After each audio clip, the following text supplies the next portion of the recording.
L'Ukraine, c'est le champ de bataille de ce conflit.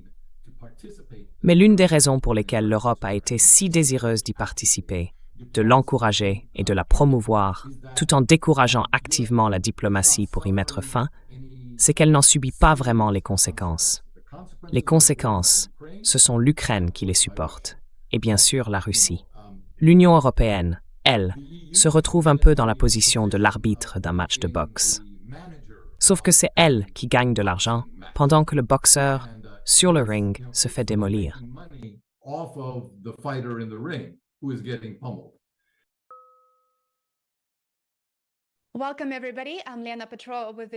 Bonjour à toutes et à tous. Je suis Lena Petrova et je vous souhaite la bienvenue dans un nouvel épisode de World Affairs in Context. Aujourd'hui, j'ai le grand plaisir d'accueillir à nouveau dans l'émission le professeur Nikolai Petrov, politologue, auteur et l'un des chercheurs occidentaux les plus reconnus dans le domaine de la Russie, de l'Ukraine et des relations entre l'Est et l'Ouest. Le professeur Petrov a passé des décennies à étudier les dynamiques historiques, culturelles et politiques qui façonnent le monde post-soviétique. Il a d'ailleurs vécu et enseigné pendant plusieurs années, à la fois en Russie et en Ukraine. Il est l'auteur d'un livre vraiment remarquable, intitulé « La tragédie de l'Ukraine », ce que la tragédie grecque classique peut nous apprendre sur la résolution des conflits. Et d'ailleurs, je l'ai lu, je l'ai ici avec moi. C'est une lecture passionnante, vraiment, et je le recommande vivement à toutes celles et ceux qui s'intéressent à l'Europe de l'Est et à l'Ukraine en particulier. Professeur Petrov, bienvenue à nouveau dans l'émission. Je suis ravie de vous revoir. Merci d'avoir pris le temps d'être avec nous. Rhys Devtmanouveau, avec vous. Ravi de vous avoir avec nous. Commençons par la situation actuelle du conflit entre l'Ukraine et la Russie. Après plus de 4 ans de guerre, comment décririez-vous la position stratégique actuelle des deux pays? En somme, qui prend l'avantage et de quelle manière? Je pense que l'Ukraine perd du terrain de façon constante depuis la fin de l'année 2023.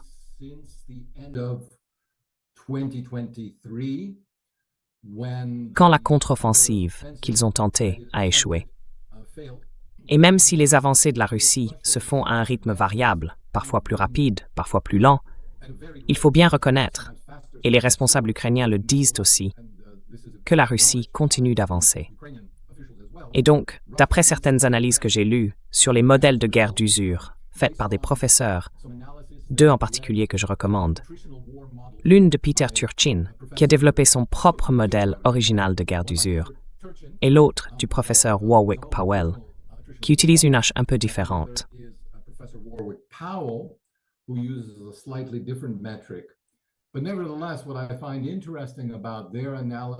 Mais ce que je trouve intéressant dans leur analyse de la situation sur le champ de bataille, c'est qu'ils sont tous les deux d'accord pour dire que la défaite de l'Ukraine est inévitable. Il y a une logique, un schéma général dans le contexte global de cette guerre. Quand on prend en compte les capacités logistiques de l'Ukraine, sa production, ses ressources humaines et sa capacité à acheminer ses forces vers le front, on voit bien que la Russie détient depuis plusieurs années déjà, un avantage écrasant sur l'Ukraine. Je sais que ce n'est pas ce qu'on entend dans la presse occidentale, mais je voudrais simplement rappeler à nos auditeurs qu'on nous annonce l'effondrement imminent de la Russie depuis tout ce temps, depuis 2022 et même avant la guerre. On disait déjà que l'économie russe allait s'effondrer dès le début du conflit.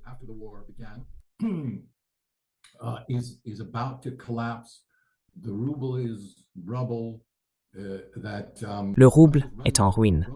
On dit que la Russie n'a plus de drones, plus de matériel, plus de soldats, que le régime de Poutine est sur le point de s'effondrer. Toutes ces choses, on nous les a déjà promises dans la presse occidentale. Et pourtant, les faits sont là. L'économie russe, comparée à celle de l'Ukraine, se porte bien mieux. Malgré les sanctions, elle continue de croître, parfois plus vite que la plupart des pays européens en termes de croissance du PIB.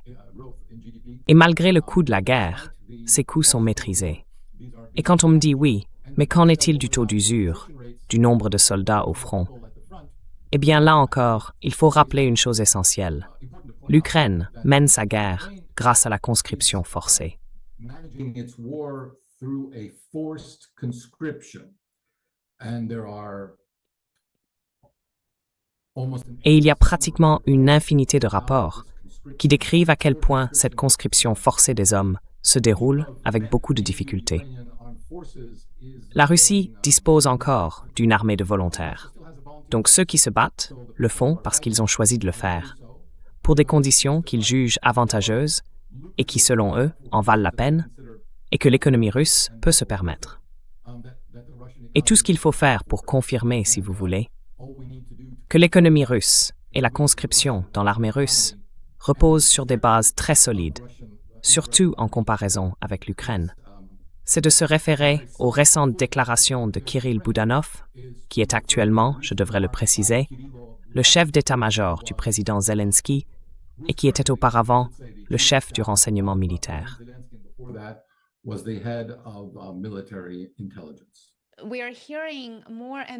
On voit de plus en plus de tensions et on entend aussi une rhétorique de plus en plus agressive entre l'Europe et la Russie. Ces dernières semaines, les pays baltes ont appelé à des frappes de l'OTAN contre la région russe de Kaliningrad. Et cette semaine, la principale diplomate européenne, Kaja Kallas, a déclaré que l'Union européenne allait exiger de la Russie qu'elle limite ses forces armées.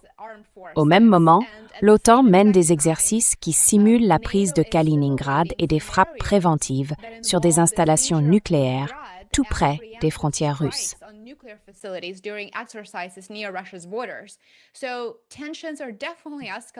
Les tensions montent clairement là-bas.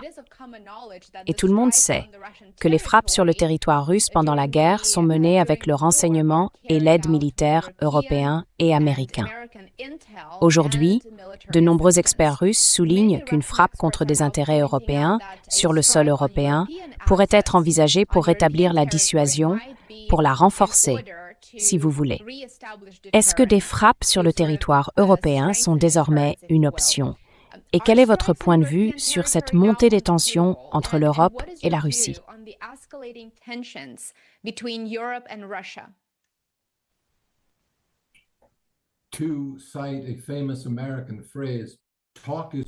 Pour reprendre une célèbre expression américaine, les paroles ne coûtent rien. Autrement dit, les déclarations sur ce qu'il faudrait faire viennent souvent de gens qui n'ont aucune responsabilité et qui n'auront jamais à en assumer les conséquences. Cela dit, je sais par expérience personnelle, en travaillant avec des planificateurs militaires, que leur rôle est de mener des exercices comparables à ce que les économistes appellent des tests de résistance pour les banques. En d'autres termes, il ne s'agit pas d'un scénario qu'on pense vraiment probable, mais il faut être prêt au pire des cas. Donc je ne suis pas particulièrement inquiet du fait que les armées organisent des exercices qui incluent par exemple une invasion simulée du territoire adverse ou les effets possibles de frappes nucléaires. Ces scénarios sont étudiés et leurs conséquences sont clairement établies.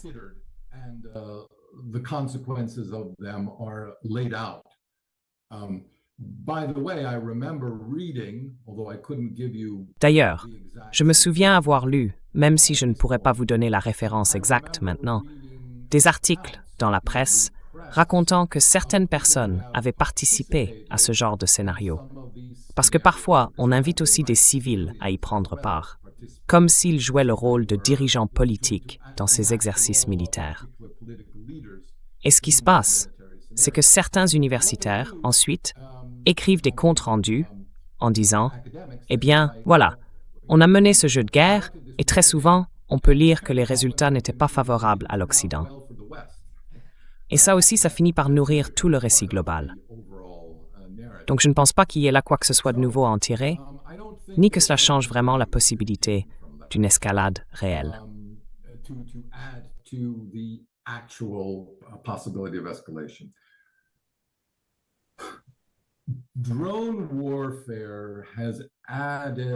La guerre par drone a ajouté une nouvelle dimension, à la fois dans la dynamique militaire et dans la dynamique politique et des relations internationales. J'écoutais attentivement un professeur dont je respecte beaucoup le raisonnement, John Mearsheimer, de l'Université de Chicago, l'un de nos plus grands réalistes politiques. Comme il s'intéresse particulièrement aux conséquences politiques de l'usage de la puissance, j'ai trouvé intéressant de l'entendre dire qu'on peut calculer beaucoup de choses à partir des modèles traditionnels, mais qu'on ne dispose pas encore de modèles fiables, ni sur le plan militaire, ni sur le plan politique, pour comprendre les implications des drones. Donc, en ce moment, l'aspect le plus dangereux, c'est que les dirigeants politiques font leurs calculs sans vraiment savoir quel est le risque réel. Without knowing what the risk is, really. There's been no test case. There has been no Cuban. Il n'y a pas eu de cas d'école. Il n'y a pas eu de crise des missiles de Cuba qui nous permettrait de comprendre jusqu'où on peut aller dans l'usage de la puissance.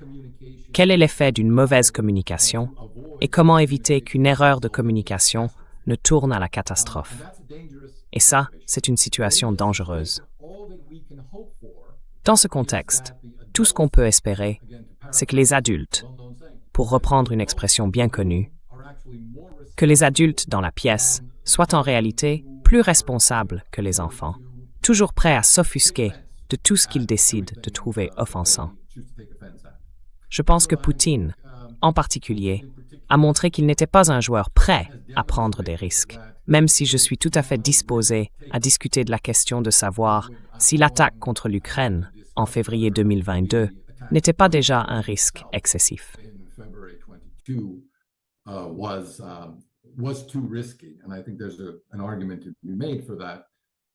Je pense qu'il y a un argument à faire valoir là-dessus. Mais c'était son calcul à ce moment-là. Poutine a été très attentif à définir de manière très claire ce qu'il considère comme ses lignes rouges. Ces lignes ont été respectées par le passé. Le danger, cependant, comme l'ont souligné plusieurs analystes russes, et ils sont aujourd'hui plus nombreux à défendre cette idée qu'auparavant, c'est que l'Europe s'approche dangereusement du franchissement de ces lignes rouges. Elle n'a plus vraiment peur des conséquences d'une attaque russe contre elle, justement parce que la Russie s'est montrée très responsable.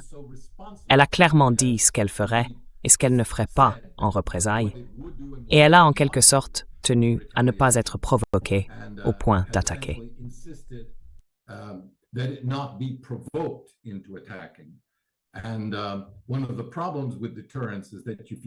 L'un des problèmes avec la dissuasion, c'est que si vous dites à votre adversaire jusqu'où il peut aller, mais pas au-delà, eh bien, il ira aussi loin que possible, juste jusqu'à cette limite, au lieu d'avoir peur même de s'en approcher. Et ça, c'est un vrai problème de dissuasion stratégique auquel nous sommes confrontés dans la guerre actuelle. Et cette guerre, pour rappeler à nos auditeurs, ce n'est pas seulement une guerre entre l'Ukraine et la Russie. C'est une guerre qui se déroule en Ukraine et en grande partie dans la Russie européenne, entre l'Europe aujourd'hui et la Russie. L'Ukraine est donc le champ de bataille de ce conflit. Mais l'une des raisons pour lesquelles l'Europe a été si désireuse de participer, d'encourager cette guerre et de décourager activement toute diplomatie pour y mettre fin, c'est que l'Europe ne subit pas de conséquences graves. Les conséquences, elles, sont supportées par l'Ukraine, et bien sûr pour Russie.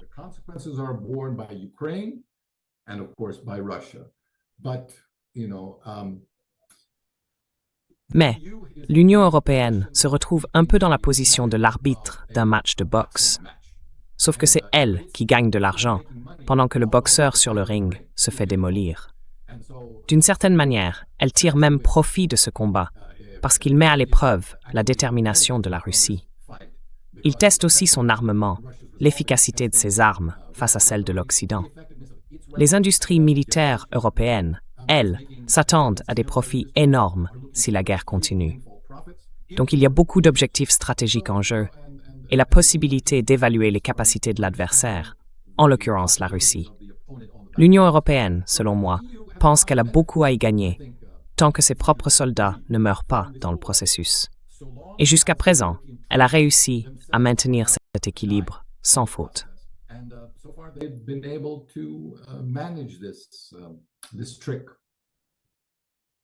You've touched upon so many important Vous avez abordé tellement de points importants que franchement, j'ai du mal à savoir par où commencer. Il y a tellement de sujets dans lesquels j'aimerais plonger plus en profondeur, mais l'un des éléments essentiels que j'ai retenu ou que j'ai compris, c'est que la retenue de la Russie pendant ces 4 années a été perçue en Europe comme un signe de faiblesse, n'est-ce pas? En gros, une fois que les lignes rouges sont fixées, l'adversaire, comme vous l'avez dit, va chercher à les repousser le plus loin possible. Et c'est exactement ce qu'on observe aujourd'hui.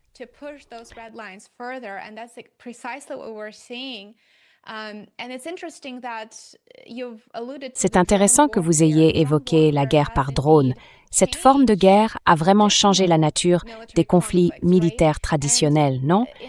Et ces derniers mois, on a vu une augmentation des frappes de drones menées par l'Ukraine, jusque profondément en territoire russe. Alors, est-ce qu'on peut dire en somme que l'Europe, qui joue un rôle clé en facilitant ces frappes, en finançant la production de drones et en fournissant elle-même des drones, est en quelque sorte en train d'avancer à l'aveugle, sans vraiment savoir jusqu'où elle peut aller avant que la Russie ne considère que c'est trop, puisqu'il n'existe en réalité aucun précédent militaire sur lequel baser sa propre stratégie.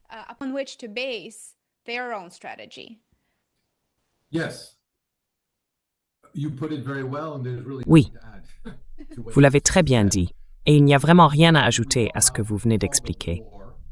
On parle souvent du brouillard de la guerre, une expression célèbre du secrétaire américain à la Défense, Robert McNamara. Il l'utilisait pour décrire la manière dont une guerre se déroule une fois qu'elle a commencé. Mais il existe aussi un problème plus large, celui du brouillard stratégique avant la guerre, qui peut conduire au déclenchement d'un conflit que personne n'avait réellement voulu. Et bien sûr, historiquement, de nombreux historiens ont souligné que la Première Guerre mondiale a commencé exactement de cette façon. Personne ne s'attendait à ce qu'un véritable affrontement éclate entre les maisons royales rivales qui se partageaient l'Europe à la veille du conflit, d'autant plus qu'elles étaient toutes apparentées, souvent cousins germains, parfois même plus proches encore. Et ces familles se connaissaient, elles se comprenaient et se respectaient.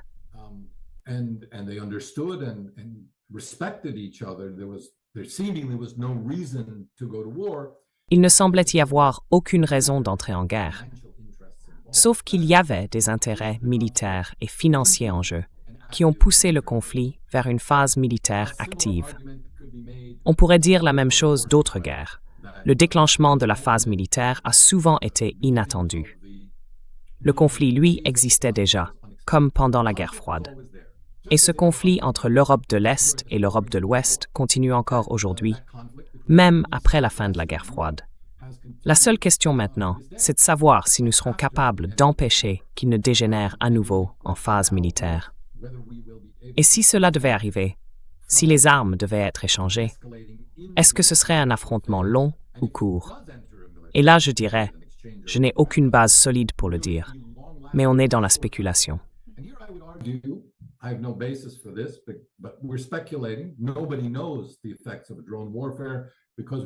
Personne ne connaît vraiment les effets de la guerre par drone, parce qu'on n'a encore jamais mené une guerre de ce type du début à la fin.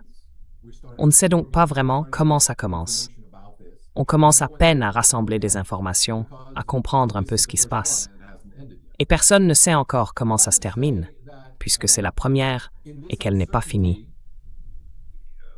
Mais je dirais que dans cette incertitude, le fait que ça s'intensifie ou non, que ça passe de la guerre froide que nous vivons aujourd'hui à une guerre ouverte, dépend beaucoup de la personnalité et de la vision des dirigeants, de leurs décisions et de la manière dont ils perçoivent le monde. Parce que si vous êtes prudent, si vous prenez au sérieux les avertissements de votre adversaire, vous avez de bien meilleures chances d'éviter une escalade.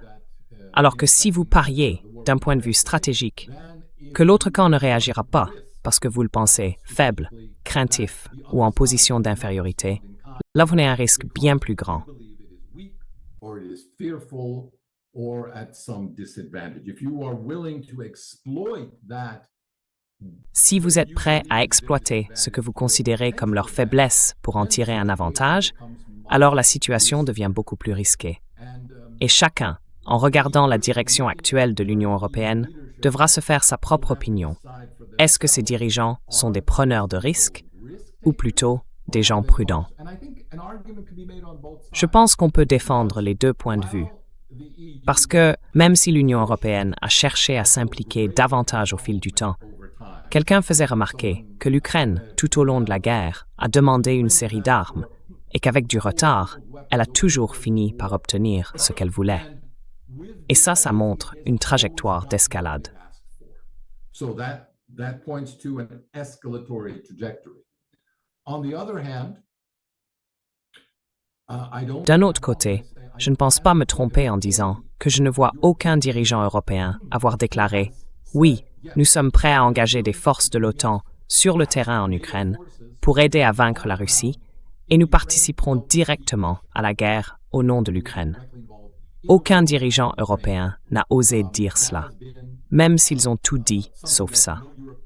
Ils ont affirmé que l'Union européenne ne serait jamais neutre dans ce conflit, qu'elle soutiendrait l'Ukraine par tous les moyens jusqu'au bout, sans préciser lesquels.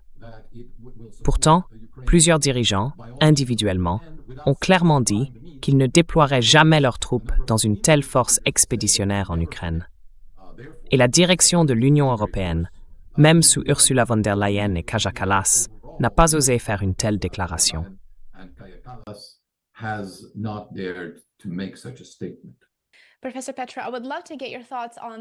Professeur Petro, j'aimerais avoir votre avis sur les changements ou les possibles changements dans la stratégie russe. Ces dernières semaines, il y a eu une escalade après que l'Ukraine a frappé un dortoir universitaire à Starobelsk, dans la région de Louhansk, que l'Ukraine considère comme faisant partie de son territoire. Alors la question qui se pose tout de suite, c'est pourquoi frapper son propre dortoir, surtout quand il s'agit d'adolescents? Mais laissons ça de côté. L'attaque s'est déroulée en 3 vagues. Elle a coûté la vie à 21 étudiants et plus de 60 adolescents ont été blessés. La Russie, bien sûr, a riposté et elle a aussi annoncé qu'elle commencerait à frapper des centres de commandement et des infrastructures militaires à Kiev. Est-ce que l'attentat de Starobelsk est devenu un tournant qui pourrait pousser la Russie à modifier sa stratégie politique dans la manière dont elle conduit son opération militaire? Et pensez-vous que cela pourrait servir de déclencheur à une position politique plus agressive qui mènerait ensuite à des actions militaires plus offensives sur le terrain?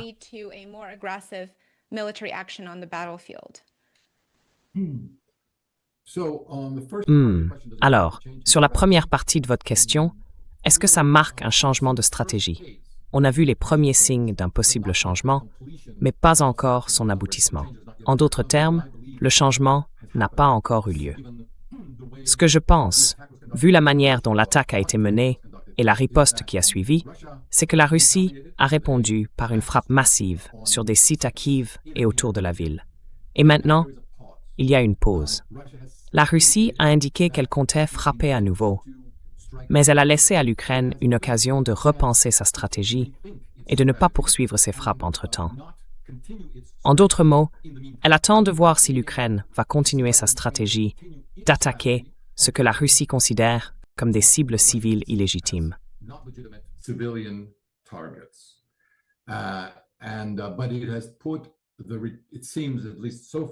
Mais il semble que, pour l'instant du moins, les représailles aient été mises en pause, tout en indiquant clairement qu'elles pourraient être menées à tout moment. Donc, le changement de politique dont vous parlez n'a pas encore été appliqué, mais il pourrait l'être. Pourquoi la Russie choisirait-elle de ne pas frapper les sites de commandement militaire et civil? Parce que, pour parvenir à un accord négocié plus tôt que plus tard, il faut que des dirigeants militaires et politiques soient encore en place, avec qui mener ces négociations. Jusqu'à présent, l'objectif de la Russie n'a pas été de détruire la direction politique et militaire de l'Ukraine, car elle ne veut pas d'un État en faillite à sa frontière. Une telle situation obligerait à une implication beaucoup plus forte, à la fois de la Russie et de l'Union européenne. ce qui risquerait d'entraîner un affrontement encore plus direct et immédiat entre l'Union européenne et la Russie. Immediate conflict between the EU and Russia. The only way in which I believe EU forces, NATO forces, La seule situation dans laquelle je pense que les forces de l'Union européenne ou celles de l'OTAN pourraient intervenir directement sur le terrain en Ukraine, ce serait si la direction politique et militaire du pays était décapitée par la Russie. Et à mon avis, ce ne serait pas très difficile à faire si la Russie décidait vraiment de le faire. Mais elle a choisi de ne pas le faire. Justement pour laisser le temps aux dirigeants politiques et militaires ukrainiens de décider s'ils veulent négocier une fin au conflit. Une fin qui irait au-delà d'un simple cessez-le-feu. Un cessez-le-feu plus, si on veut, et qui garantirait une certaine stabilité dans la région. Et il y a clairement des signes de dissension au sein de l'élite politique ukrainienne sur la nécessité d'engager de telles négociations dès maintenant. the need to conduct such negotiations now. So Russia is willing to bide its time. La Russie est prête à attendre. Et si je pense qu'elle choisit de patienter, c'est parce qu'elle voit la tendance lui être favorable sur le long terme. L'analyse dont je parlais au début de cette discussion, celle de Peter Turchin et de Warwick Powell, deux études distinctes sur l'usure des forces, indique qu'une crise majeure pourrait frapper l'armée ukrainienne vers la fin de l'été ou à l'automne de cette année. Ce serait le moment où les forces ukrainiennes ne pourraient plus reconstituer leur ligne de front suffisamment pour freiner les avancées russes à moindre coût. Bien sûr, la grande question, c'est celle des drones.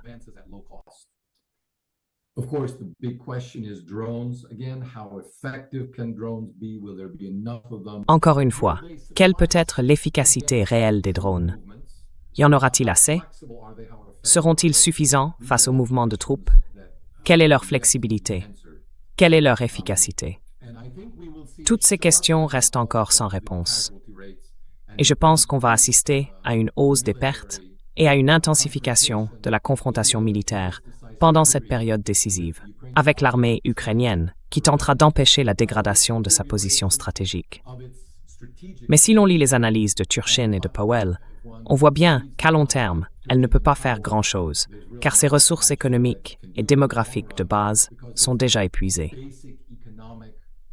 Demographic resources have already been depleted. Just what I said before. If the trajectory Comme je l'ai déjà dit, si la trajectoire actuelle favorise la Russie, et je pense que c'est le cas, alors il n'y a pas de raison de changer.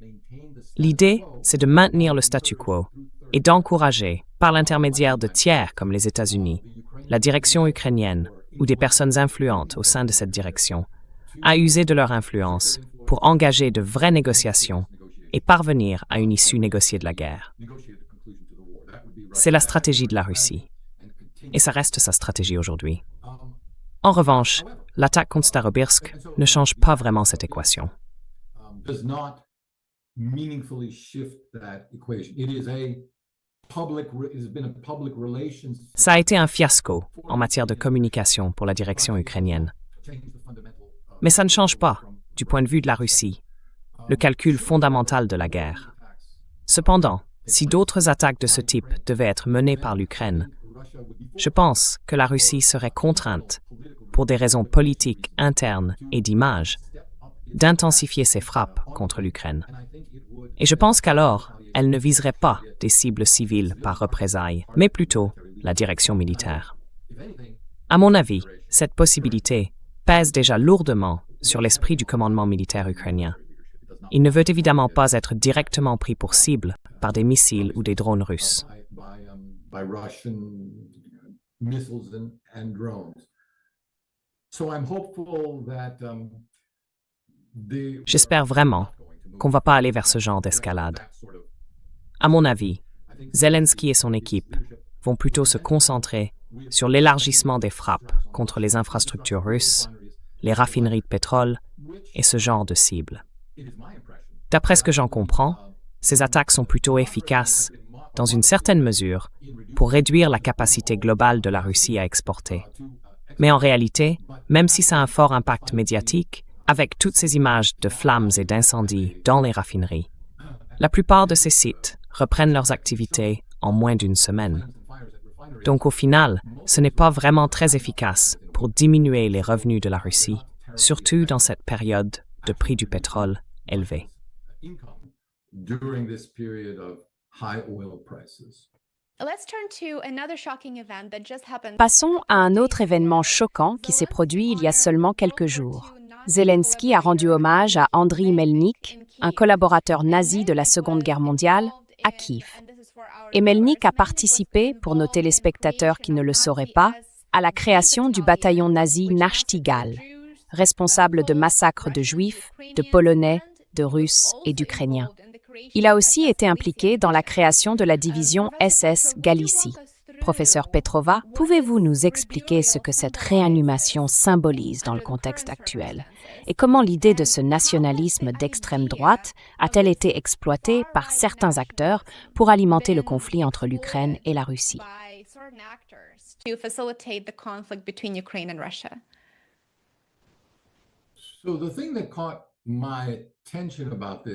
Ce qui a retenu mon attention dans tout ça, c'est ce que Zelensky a dit en expliquant l'exhumation et le rapatriement des restes d'Andriy Melnik.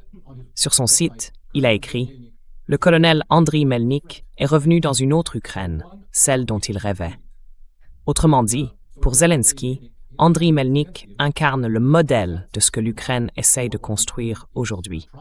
Et ce modèle repose sur ce que les historiens appellent le nationalisme intégral. Le nationalisme intégral ressemble à bien des égards à des notions plus connues comme le fascisme ou le nazisme. Mais il y a des différences importantes. Le fascisme, par exemple, repose sur un chef unique et un parti unique, utilisé pour forger un consensus national, inspirer et diriger le pays d'une manière unifiée vers un avenir glorieux.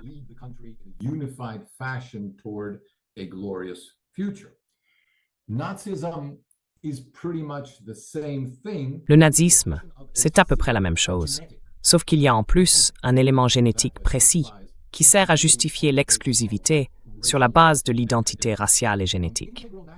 Le nationalisme intégral, lui, n'implique pas forcément, et n'a pas impliqué par le passé, un tel élément génétique.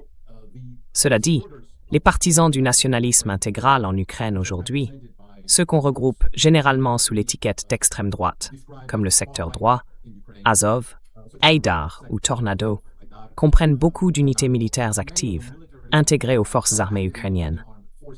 Mais il faut aussi souligner qu'il existe un volet civil qui les soutient sur le plan social et qui rassemble un réseau de personnes bien plus large que le seul milieu militaire.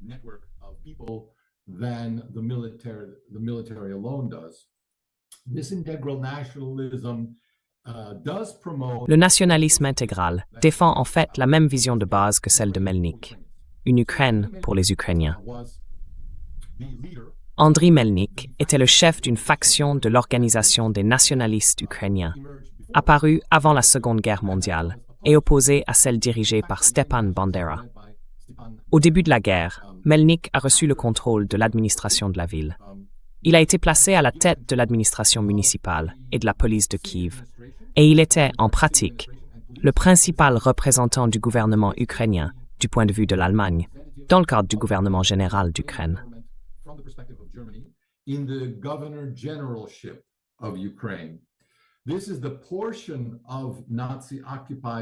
Il s'agit de la partie de l'Ukraine occupée par les nazis, qui, contrairement au Reichskommissariat Ukraine, c'est-à-dire l'Ukraine de l'Ouest, n'a pas été directement intégrée au Reich, mais a bénéficié d'une forme limitée d'autonomie.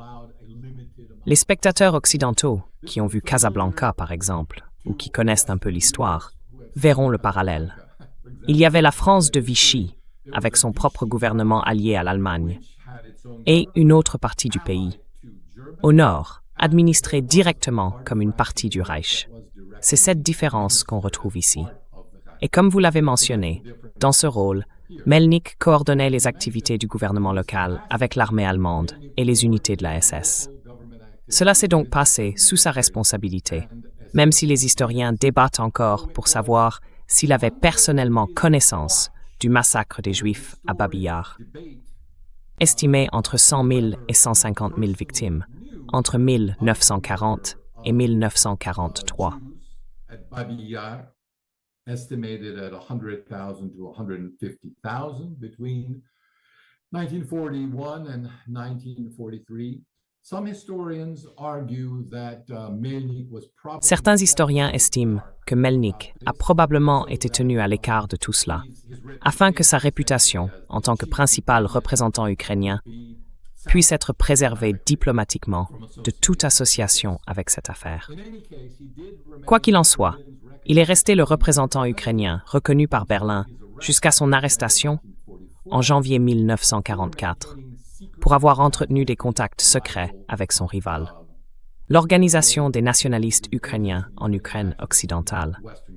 Bandera avait été arrêté plus tôt, et Melnik, comme je l'ai dit, a été arrêté tout près de l'effondrement, alors que les forces allemandes étaient déjà en retraite. Je voudrais simplement dire quelques mots sur l'idéologie d'Andriy Melnik, parce que selon moi, c'est un point important dans le contexte de ce qu'a dit Zelensky. Because that seems to me important in the context of what Zelensky said.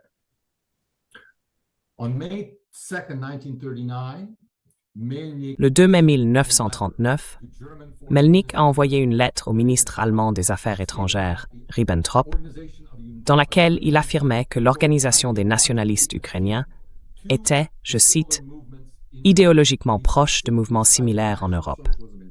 Il mentionnait notamment le national-socialisme en Allemagne et le fascisme en Italie.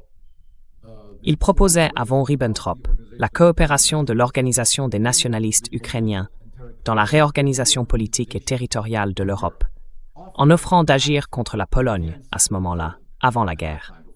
En avril 1941, il a envoyé une autre lettre, cette fois à Adolf Hitler, pour proposer la création de ce qu'il appelait une Grande Ukraine, placée sous la protection du Troisième Reich. Et bien sûr, selon lui, cela profiterait aussi à l'Ukraine, puisqu'elle s'étendrait du Danube jusqu'à la mer Caspienne et deviendrait un allié fidèle de l'Allemagne nazie.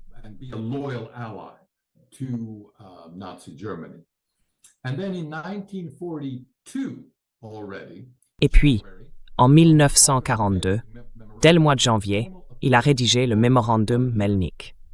C'était un appel officiel, signé avec plusieurs autres dirigeants de l'Organisation des nationalistes ukrainiens, qui demandait à l'Allemagne de mettre fin à ses politiques destructrices en Ukraine même. Et à cause de cette forme de défi, si on peut dire, face aux directives allemandes, il a été placé en résidence surveillée pendant plusieurs années, avant d'être finalement arrêté en 1944. Donc, ce qu'on a ici, en somme, c'est bien un collaborateur, comme vous le soulignez, mais pas parmi les plus fanatiques. D'après ce que j'ai pu voir, il n'avait pas personnellement de tendance antisémite. Il se voyait avant tout comme un défenseur de l'Ukraine. Mais à cette époque, le type d'État qu'il voulait, comme beaucoup d'autres partis nationalistes intégraux, c'était un régime totalitaire, conçu par et pour les Ukrainiens, exclusivement pour les Ukrainiens.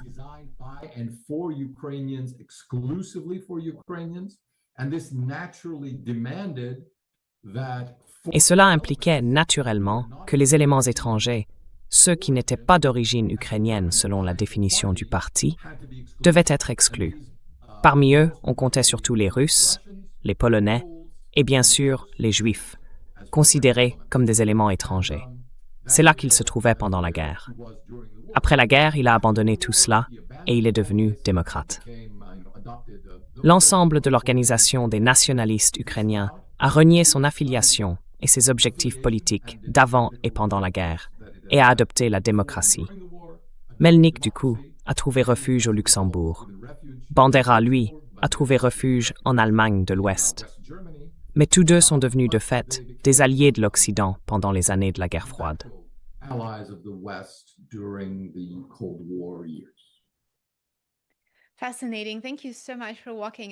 C'est passionnant. Merci beaucoup de nous avoir expliqué l'aspect historique de tout ça, parce que c'est vraiment, vraiment important.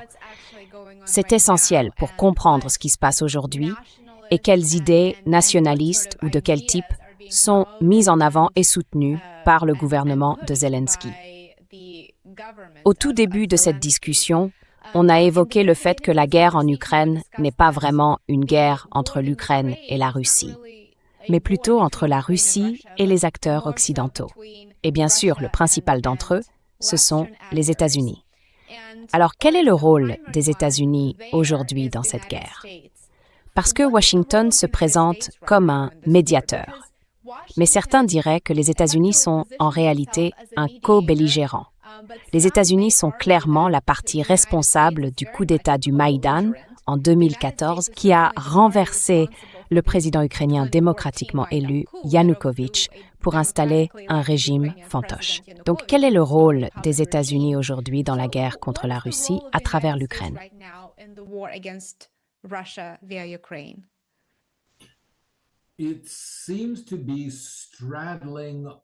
Il semble qu'on soit dans une position un peu double, à la fois co-belligérant et potentiel négociateur. D'un côté, les États-Unis ont déplacé leurs priorités. Ils mettent moins l'accent sur la fourniture d'armes, de soutien militaire et financier dont l'Ukraine a besoin, mais ils ne l'ont pas fait en abandonnant l'Ukraine. Ils ont plutôt transféré cette responsabilité à l'Union européenne. Et après une période de flottement et d'hésitation, l'Union a décidé d'aller de l'avant et de financer la poursuite de la guerre. Donc, pendant que les États-Unis se sont un peu retirés, l'Union européenne, elle, est intervenue pour combler le vide. Pendant ce temps, les États-Unis, avec le soutien surtout de la Russie, et je dirais de manière plus réticente avec celui de l'Ukraine, ont commencé à essayer de jouer un rôle de médiateur entre les deux parties, entre l'Ukraine et la Russie.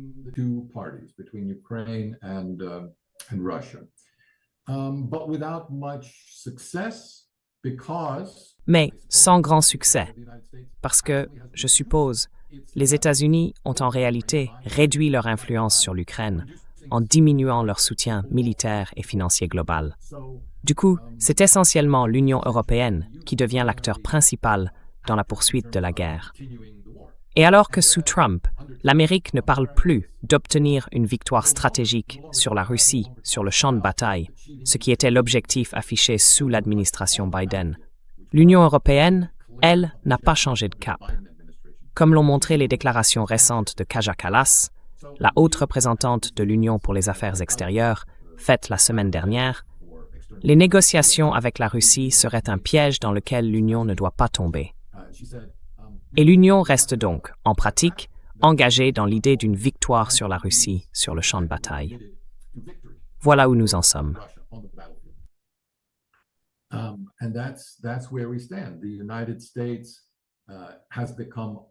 Les États-Unis se sont montrés moins engagés, moins intéressés, parce qu'ils sont maintenant impliqués dans une autre guerre destructrice. Et cela réduit inévitablement leur intérêt à résoudre le conflit en Ukraine. Ça a aussi entraîné une baisse des livraisons vers l'Ukraine et vers l'Europe dans son ensemble. Mais tant que l'Europe pense pouvoir supporter ce fardeau seule, on reste coincé dans un cycle de guerre. Les élites ukrainiennes, elles, sont prêtes à poursuivre le conflit parce que, à bien des égards, cette situation leur est confortable et même profitable. Beaucoup parmi ces élites ukrainiennes, et je ne révèle rien qui ne soit déjà largement connu, vu les nombreuses discussions autour des scandales de corruption qui entourent Zelensky et sa famille, sans toutefois les impliquer directement, eh bien, ces élites ont en quelque sorte un pied sur deux continents, ou dans deux mondes à la fois.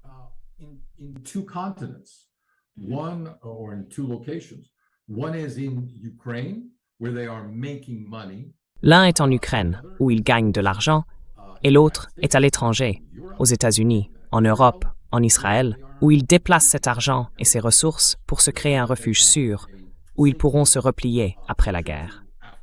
Mais tant que la guerre continue comme elle le fait, et qu'elle reste, à bien des égards, profitable pour eux et leurs familles, eh bien, pourquoi tuer la poule aux œufs d'or, si je puis dire?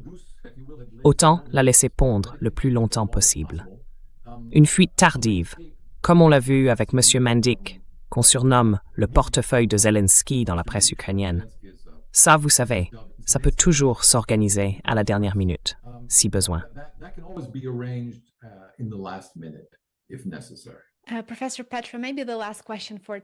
Professeur Petro, peut-être une dernière question pour aujourd'hui. Je sais que le temps nous est compté. La Russie répète sans cesse qu'elle préférerait une solution politique au conflit. Mais, si nécessaire, elle affirme être prête à ce que l'issue soit décidée militairement sur le champ de bataille. Alors la diplomatie, cette solution politique à la guerre, est-elle encore possible dans un contexte où les acteurs occidentaux semblent de plus en plus à l'aise pour aider l'Ukraine à mener des frappes sur le territoire russe, à organiser des attaques qualifiées de terroristes? Et pendant que l'Europe déclare ouvertement qu'elle se prépare en réalité à une guerre avec la Russie d'ici 2030.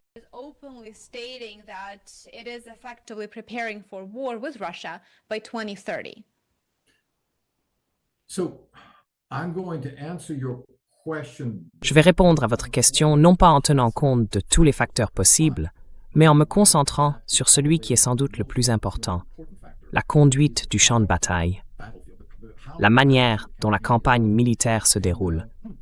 Et là, on voit un écart entre les idéaux, ou la version propagandiste de la guerre et de ses objectifs, et la réalité de ce qui se passe sur le terrain. Si l'on se concentre sur le récit occidental de cette guerre, je dirais qu'il n'y a pas de doute, dans le cadre de ce récit, qui est un récit moraliste. À cela s'ajoute la nécessité militaire de renforcer les défenses européennes et d'assumer tous les coûts nécessaires pour atteindre ces deux objectifs, la victoire morale et la victoire géopolitique sur la Russie, ainsi que la sécurité.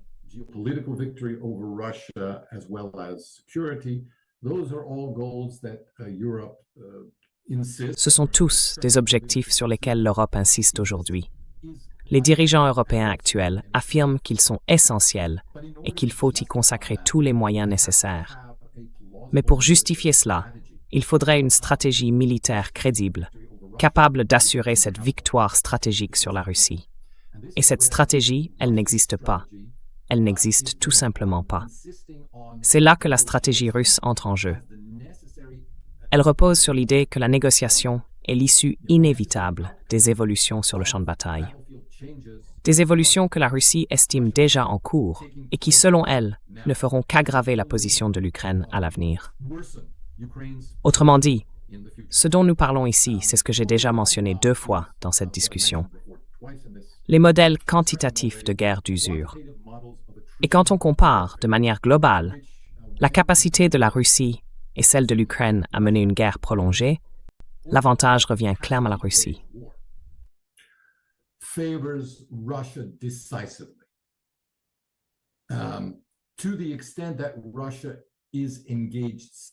Dans la mesure où la Russie s'engage sérieusement dans cette guerre, qu'elle augmente ses ressources pour la mener et la conclure, la défaite de l'Ukraine n'en viendra que plus vite.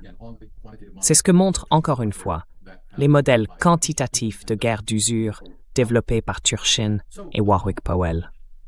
Donc, du point de vue de la Russie, et selon ces modèles, le point de bascule où la capacité militaire effective de l'Ukraine sur le front s'effondre est attendu dans la seconde moitié de cette année. Je dirais donc que si cela ne se produit pas, s'il n'y a pas d'avancée décisive de la Russie, et si l'Ukraine parvient encore à défendre ses lignes de front ou son espace aérien contre les représailles russes.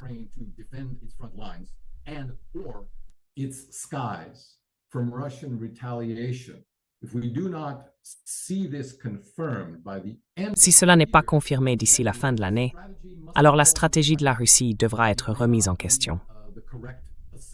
Il se peut que leur évaluation des tendances ne soit pas la bonne.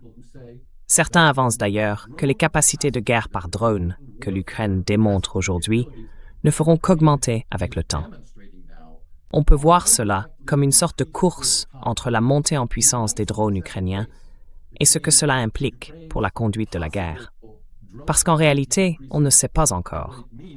Les drones suffisent-ils, en l'absence de suffisamment de soldats, à défendre le pays ou pas?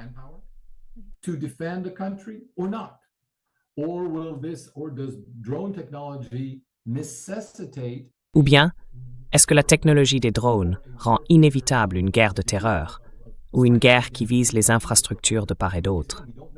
Dans ce cas, encore une fois, on ne sait pas qui supportera le mieux la destruction de ces infrastructures, la Russie ou l'Ukraine? Ce sont donc de grandes questions. Mais si je devais parier, j'ai l'impression qu'il y a un écart bien plus important entre ce que veulent les dirigeants occidentaux et la réalité sur le terrain, telle qu'elle est présentée dans les médias occidentaux, qu'il n'y en a dans les évaluations russes. Je pense que l'analyse russe, selon laquelle l'usure pourrait entraîner des changements significatifs d'ici la fin de l'année, semble objectivement être le scénario le plus probable.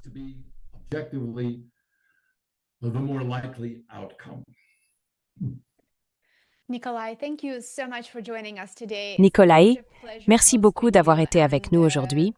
C'était vraiment un plaisir de vous recevoir et la conversation a été absolument passionnante. J'ai hâte de vous retrouver à nouveau dans l'émission pour continuer à parler de ces événements si importants qui façonnent non seulement l'Europe, mais en réalité le monde entier.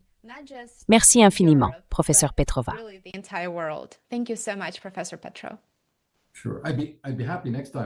Bien sûr. La prochaine fois, je serai ravi de parler de ce que l'avenir réserve à l'Ukraine d'après-guerre. On ne parle pas vraiment assez de l'Ukraine d'après-guerre, sauf sous l'angle de la reconstruction financière. Mais il y a aussi une reconstruction politique et sociale dont il faut parler. Et j'ai beaucoup de choses à dire à ce sujet dans mon livre.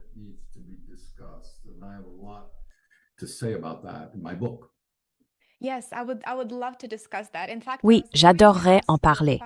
En fait, j'allais justement vous poser une question sur l'Ukraine d'après-guerre et sur ce à quoi cela pourrait ressembler. Mais j'ai dû réduire le nombre de questions parce que je sais que notre temps est malheureusement limité. Cela dit, ce serait une discussion vraiment passionnante et j'aimerais beaucoup vous réinviter pour en parler.